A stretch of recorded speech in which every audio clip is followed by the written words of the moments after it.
Oke, selamat siang semuanya. Selamat siang menjelang sore, apa kabar? Di hari Jumat ini, seperti janji gue kemarin, gue akan berbincang-bincang dengan Mas Yakub. Dia adalah pemilik, owner atau juga founder dari Lanang Barbershop. Nah, siapa tahu ini bisa menjadi bisnis buat kita semua yang mungkin lagi mencari sesuatu yang akan datang. Nah, salah satunya adalah bisnis barbershop. Nah, mengapa barbershop?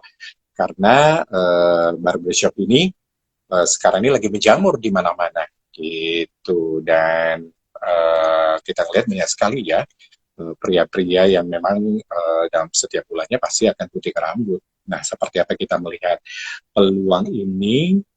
Nah, ini menjadi sebuah apa ya, sebuah peluang bisnis yang bisa kita dapatkan ke siapa saja gitu. Nah, ini saya sudah mengundang gitu kan, siarkan langsung bersama. Aduh, ada apa dengan uh, IG live saya? Mengapa bermasalah? Ini padahal biasanya bisa loh. Oh, ini IG live-nya padahal sudah diundang, tapi kok tidak kelihatan mukanya. Oke, kita coba lagi. Tidak bisa bergabung. Aduh, what happened? Sebentar dulu. Aduh, tolong. Padahal ini udah diundang. Vincent. Nah, Halo. akhirnya bisa juga. Mas. Akhirnya bisa, Iya. Mas. Akhirnya kita bisa juga ngobrol-ngobrol. Iya. Ya, apa kabar? Mas Puji Yakub? Tuhan sehat, Mas. Heeh. Wah, ini kayaknya sama si kecil. Anak terakhir Lagi ya. ngapain? Lagi di rumah atau di mana ini? Di rumah ini sambil Oh, nemenin lagi di mereka. rumah. Oh, Gitu. ditemani mereka. Nah, kita kan udah lama banget ini nggak ketemu, mungkin udah 10 tahunan lebih nih. Iya, udah lama gak ketemu. Iya. Iya. Dan melihat perkembangan bisnis Mas Yakub ini udah luar biasa, Ya, gitu kan. bersyukur. Nah, kalau boleh tahu sekarang ini sudah ada berapa ini nih? Sudah ada berapa cabang Lanang Barbershop di seluruh Indonesia? Sekitar 110-an lah. 140. 110-an. Oh, 110. Iya. Berarti Jabodetabek, Semarang, dan mungkin ada lagi penambahan di mana lagi? Belum, baru Semarang aja. Oh, Jabodetabek sama Semarang ya? Semarang, iya betul. Iya. Berarti sekarang memang lagi banyak berfokus, itu banyak yang tumbuh itu di sekitar Jabodetabek ya? Kita banyak. Iya, betul. Jabodetabek jauh banyak sekali ya. Iya. Oke, nah ini sedikit info nih buat teman-teman yang nanti bisa lihat juga nanti di YouTube gitu ya. Nanti di YouTube nanti akan saya pindahkan di sana. Kalau saya sama Mas Yakub ini udah berteman udah lama, tapi memang saya pergi kemana-mana juga, ke Batam kemana-mana, sementara Mas Yakub ini sudah mulai membangun bisnis barbershopnya, sampai akhirnya sekarang sudah 120-an franchise-nya. Itu kayaknya menyambut gitu. Kenapa? Gini ya? Nah ini baru dekat nih. Oke. Ya, Mas, ya. sedikit nanya ini Mas, sebagai pembukaan gitu kan. Berarti kan Mas itu pertama kali buka barbershop tahun berapa? Tahun 2007 kalau nggak salah ya? Tahun 11 tahunnya lalu, 12 tahunnya lalu, ya 2007 akhir. Nah, 2007 akhir. Nah, Ya, mengapa sampai kepikir buka barbershop? Karena kan zaman itu kan yang namanya tempat gunting rambut kan tidak booming seperti sekarang ini. Apakah sudah punya firasat atau punya penglihatan 11 tahunnya akan datang bakal berkembang atau gimana nih? Atau pertama kali uji coba aja atau gimana? Pertama kali buka karena faktor kebutuhan, Mas. Saya butuh cukur rambut. Sementara pangkas rambut dulu kan beda sama sekarang ya. Dulu kan masih tahu memaksud sangat sederhana ya. Sekarang kan berkembang ya. Nah, sehingga pada saat saya pas ada acara mau cukur itu sulit sekali untuk menemui potong rambut. Biasanya langganan saya di mall kan. Kalau barbershop biasanya di mall kan. Nah, Saya biasanya potong di sana mesti sediakan waktu 2-3 jam ya. Tapi ternyata waktu saya nggak cukup. Akhirnya dari situ Iya. saya punya kepikiran kenapa nggak bikin barbershop yang di pemukiman. Akhirnya Iya. saya buka usaha itu untuk kebutuhan saya sebetulnya. Jadi kalau seandainya saya Hmm. mau nyukur tuh gampang, ya kan? Iya. Tapi ternyata respon masyarakat tuh besar sekali. Jadi cukup sukses lah apa yang saya buka pertama kali. Nah, berangkat dari situ akhirnya kepikiran kenapa nggak buka di cabang lain sehingga orang-orang yang mau cukur pun lebih mudah untuk mendapatkan pelayanan tersebut gitu. Istilahnya jemput bola lah.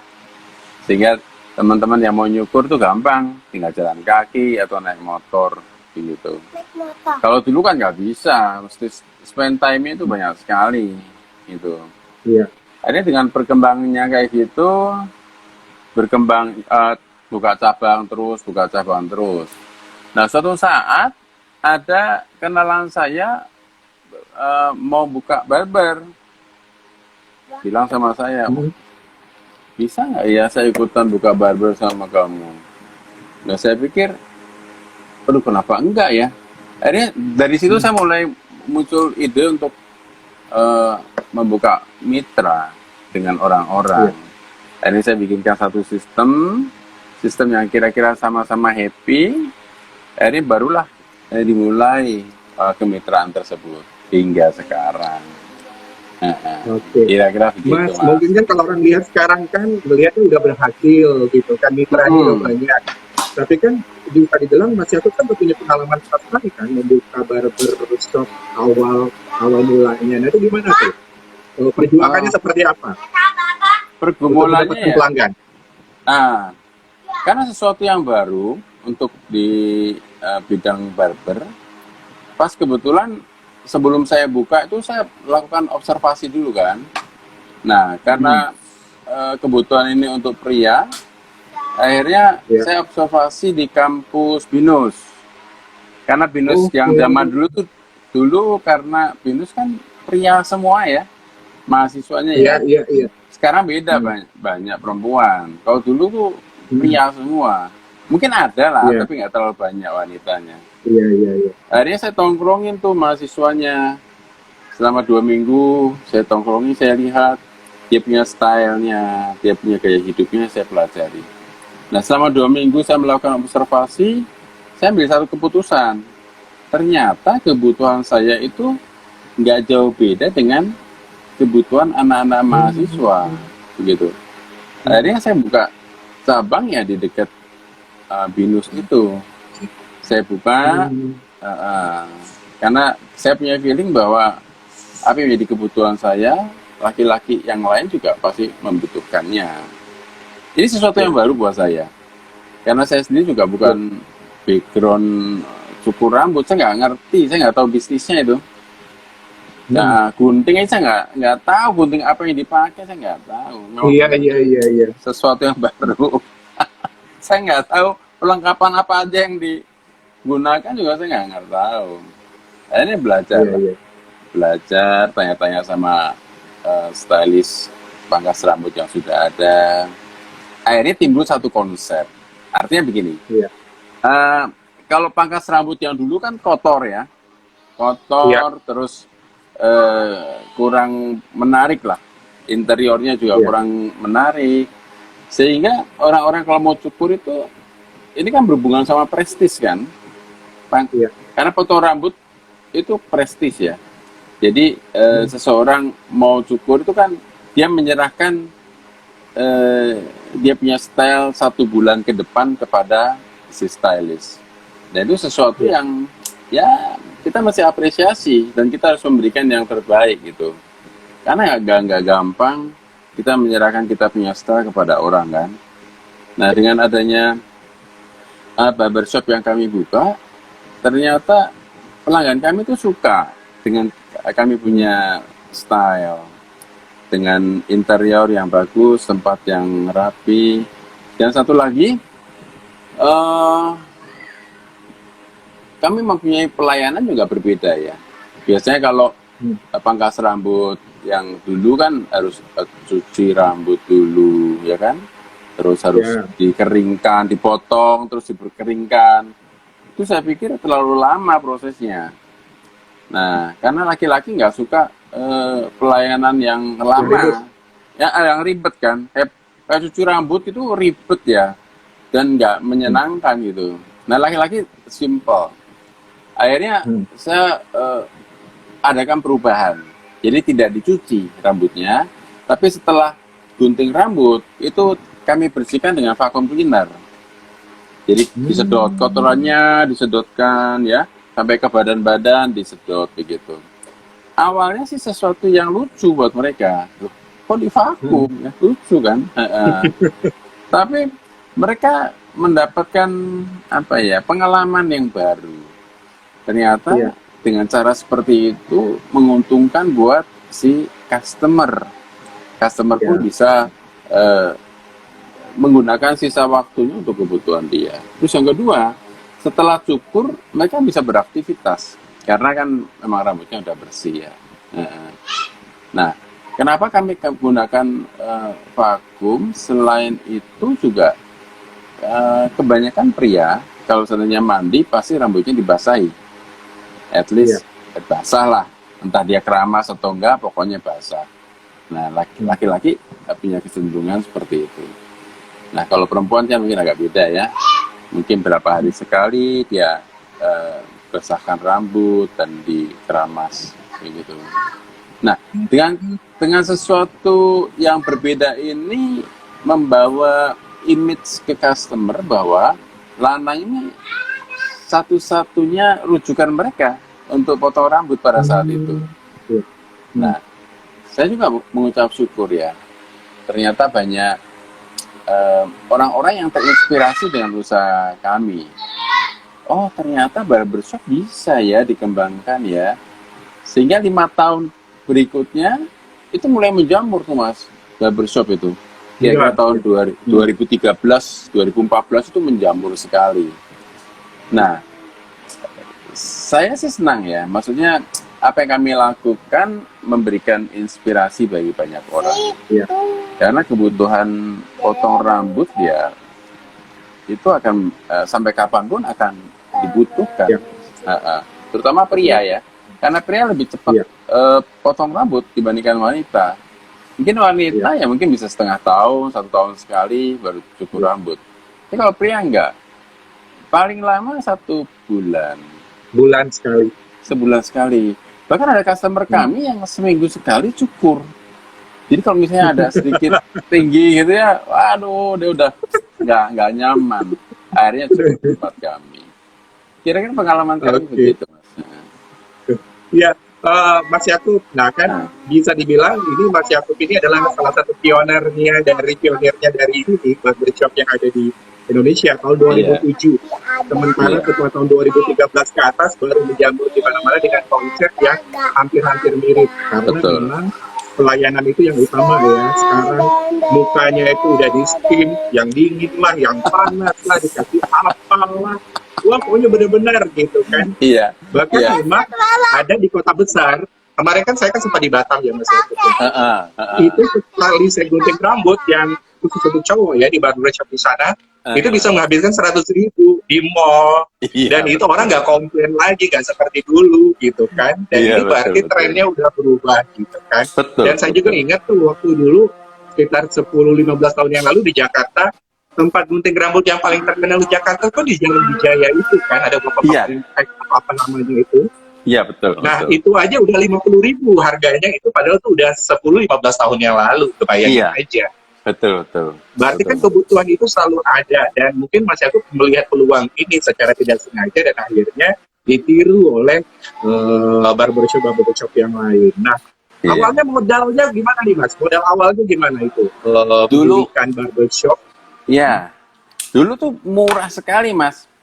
Awal buka tuh saya punya modal cuma di luar sewa tempat ya, itu 15 juta.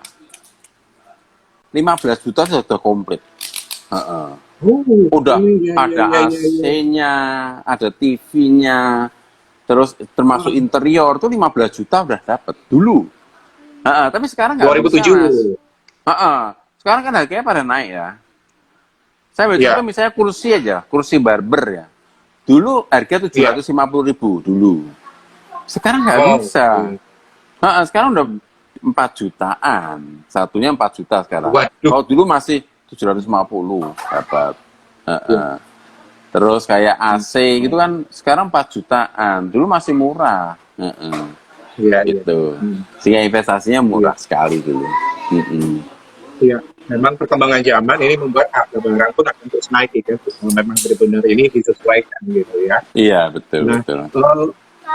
ya ini kan sekarang udah berkembang nih sampai 120-an cabang Cabang. gitu ya. Iya, betul. Nah, kita ngobrolin masalah persaingan ya Mas David ya. Mm-mm. Kita lihat satu persaingan yang luar biasa banget. Mereka rata-rata mereka melihat ini ya peluang itu menciptakan sebuah apa ya ini bisnisnya beda-beda dari kenyamanannya dari hal-hal yang mungkin saja membedakan dengan yang lain. Tapi kalau saya lihat rata-rata sama ya barbershop zaman modern sekarang yang membedakan tempat lokasinya aja di mall kah, yang prestisius atau di ruko-ruko atau di rumah atau di mana nih. Nah Iya. sekarang ini gimana nih ngelihat perkembangan yang sangat luar biasa sekarang? Eh, Market lelaki agak sedikit bergeser ya. Lelaki zaman dulu, kita bicara 10 tahun yang lalu sampai sekarang lain. Pria-pria Iya, dulu itu eh, memberikan sentuhan di dalam penampilannya itu sesuatu hal yang biasa. Dalam arti kata, iya. dia tidak mencari sesuatu yang nyaman buat dia, yang penting Hmm, potong rambut. Kalau sekarang udah lain, iya, berbeda. Pria-pria sekarang itu mengalami pergeseran kebutuhan. Dia ingin iya, sesuatu yang nggak cuma sekedar cukur rambut, tapi bisa memberikan sugesti. Oh, penampilan dia itu lebih keren kalau seandainya tempat cukurnya itu keren, gitu. Tempatnya iya, bagus, ya kan? Dia mendapatkan satu sugesti seperti itu, pria-pria sekarang. hmm, Dan uniknya, itu juga mempengaruhi anak-anak remaja, Mas. Remaja-remaja iya. pria sekarang pun mereka mempunyai style yang nggak kalah, nggak ketinggalan. Mereka juga luar biasa. Jadi kan mereka mencari tempat yang memang bagus. Nah, saya melihat ini bukan satu Hmm, persaingan sih buat saya, bukan. Justru iya, saya mengucap syukur gitu. Adanya perubahan-perubahan di bisnis barber ini sehingga membawa iya, bahwa eh, kita satu step lebih ke depan begitu. Karena iya. memang kalau kita pelajari dari bisnis barber di dunia, memang kita agak Hmm, ketinggalan. Di Indonesia agak ketinggalan. hmm, Uh-uh. Karena saya uh, mendapatkan pelayanan barber itu dulu jauh sebelum saya buka di luar lebih cepat maju dibandingkan saya nah, dibandingkan Indonesia gitu Mas. hmm. Oke, ya. Oke, Mas Yakub, ini kan berarti sudah perubahan lifestyle ya pria Ya, ya. Kalau sekarang perubahan pria itu lifestyle. karena mereka penampilannya perlu di kantor untuk dia pergi bersosialisasi, kemudian Ya, mereka mau pergi ke pesta apa-apa, otomatis penampilan diutamakan yang penting adalah untuk grooming rambut gitu ya. iya Nah, betul. melihat kebutuhan hal ini kan mungkin setiap daerah beda-beda ya dalam hal untuk tarif gitu ya. Nah, kalau Iya, di Lanang sendiri gimana melihat? Mungkin di betul. daerah yang satu ini mungkin tarifnya dimahalin nggak apa-apa karena memang kebutuhannya, demand-nya memang tinggi. Tapi di daerah yang satu ini nggak bisa nih. Orang masih berhitung nih masalah tarif kalau mahal dikit nanti Iya, nggak ada. Nah, itu gimana tuh Mas betul ya Mas. melihat Betul. seperti ini Mas? Betul, yang Mas Bowo sampaikan memang betul. Jadi tarifnya Hmm. lanang itu bervariasi tergantung Oh, dari posisi kita di mana. Saya ambil contoh misalnya, oh gitu. ada satu daerah yang mungkin dia punya ekonomi A plus ya. Nah, Iya. rasanya nggak mungkin kalau seandainya saya kasih harga di situ harga yang kelas C. Pasti mereka akan melihat apaan sih, murah banget sih. Ya, ya toh? Jadi harga itu sangat penting sekali untuk menunjukkan kira-kira di lingkungannya Lanang buka itu masyarakatnya ekonominya ke arah mana. Begitu juga sebaliknya. Kalau secara ekonomi di kelas C, saya kasih harga A, pasti mereka nggak akan mau untuk datang. Jadi bervariasi, Mas. Beda-beda sih emang. Iya. Oke. Dan ini berarti apa ya, setiap daerah itu memiliki apa ya, nilai, apa bukan nilai ya, tapi mereka untuk membayar sebuah servis itu memang berbeda-beda. Nah, seperti saya di Bengkulu nih, di Bengkulu ini ketika ada harganya 40.000 atau 50.000, orang nggak mau gitu kan. Rata-rata paling tinggi itu 20.000 sampai 30.000. Nah, termasuk tempat saya gunting rambut di dekat rumah. Di dekat rumah itu cuma 15.000, bayangkan saja, gitu kan. Iya. Nah, ini kan kalau Mas Yakub lihat saya sekarang, saya itu baru selesai gunting rambut. Dan ini cuma 15.000 sama cuci 20.000. Dan itu orang yang punyanya ini barbershop lokal, dia punya cabang itu sampai udah 6 atau 7 di kota Bengkulu aja. Hebat ya. Dan bayangkan 15.000 itu sudah dapat minum, Mas. Iya. Iya, kotak atau apa, saya nggak tahu tuh gimana cara mereka untuk mengatur apa ya, pemasukan mereka dari seperti ini, apakah kuantitasnya yang dikejar atau apa, tapi saya merasa memang bisnis ini akan terus berkembang dan orang akan mencari. Betul. Ada saatnya harus ada yang untuk kelas menengah, karena saya yakin tingkat ekonomi orang kan beda-beda gitu kan. Betul. Tapi sepertinya di sini belum ada yang masuk untuk di kelas menengah itu, di posisi itu gitu. Mungkin masih takut ya, karena melihat takut nanti nggak ada yang orang yang beruntung. Padahal saya yakin sekitar 30, 40 atau 50.000 itu masih satu range yang wajar untuk orang keluar apabila mendapatkan servis yang memuaskan gitu kan. Betul. Jadi itu memang perlu survei lagi.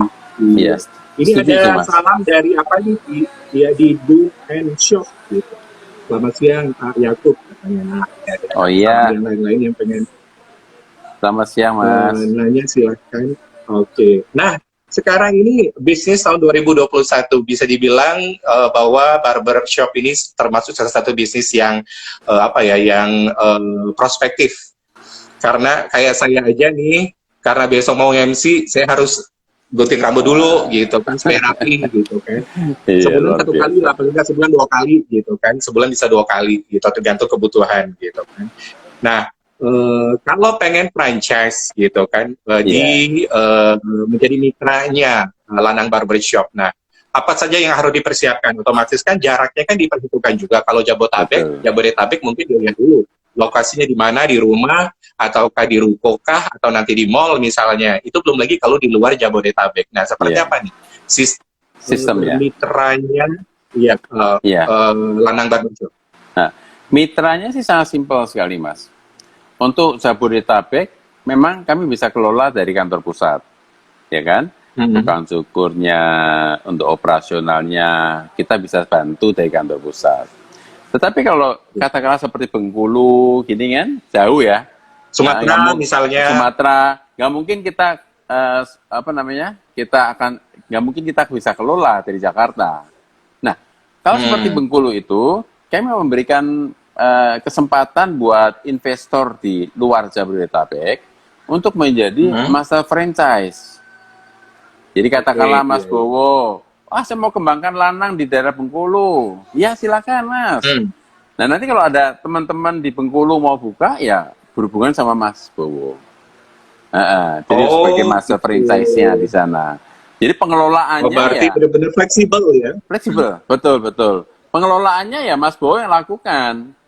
Gitu. Cuma awalnya saja kami memberikan guiding ya, memberikan arahan-arahan untuk bisnis-bisnisnya. Untuk cabang berikutnya ya Mas Bowo yang harus kelola. Dan kami memberikan keuntungan buat masa franchise tersebut. Gitu. Kalau seperti Jabodetabek, sekitar modalnya ya untuk saat ini di luar tempat keperluannya sekitar 75 juta. Itu udah lengkap semua. Di luar sewa tempat ya. di luar sewa tempat itu 75. Investasi cuma Baru kalau sekali. sudah oke. Ya, berikutnya ya tinggal Iya. income tiap bulan aja gitu. Tiap bulan gitu. Ya, Berarti dari Lanang Barbershop nanti akan memberikan apa seperti kayak petunjuk atau arahan Iya. apa yang harus dilakukan ketika mau buka gitu Betul. kan. Ada semester 3 bulan pertama, 6 bulan pertama sampai setahun, Iya. gimana promosinya gitu kan. Iya. Gimana cara mentraining tukang cukurnya. Iya. Kalau gini, kalau kebutuhan tukang cukur itu tanggung jawab kami. Jadi disuplai dari Jakarta. Kalau bukanya sekitar Jabodetabek. Tapi kalau saya dia buka di luar Jabodetabek, ya mesti cari sendiri. Karena nggak mungkin kami cari wilayah Bengkulu tukang cukurnya mana, kita nggak mungkin bisa cari. Ya.